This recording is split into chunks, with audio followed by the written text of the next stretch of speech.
I think we have a question coming up now from Leonard. Hello, Beatriz. My name is Leonard Blades, and I am a current student here at CUNY SPS in the Master's Program for Disabilities Studies. My question for you today is, in your opinion, what role do you think accessibility will play in the future of New York City housing?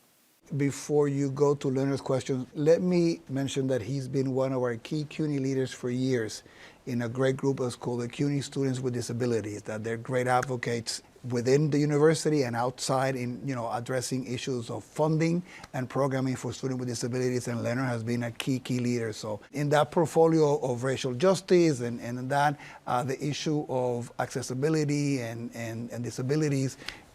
Yeah.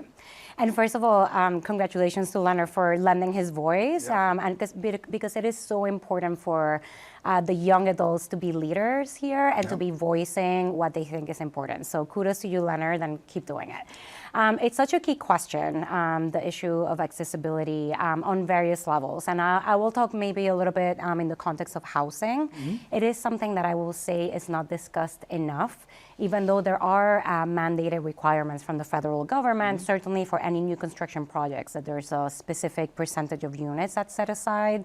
But it's not enough, again, for the need. So I think there's a lot to learn there. There's a lot to continue to advocate for. And as it relates to retrofitting spaces, that's a big piece of the equation that still needs to be figured out.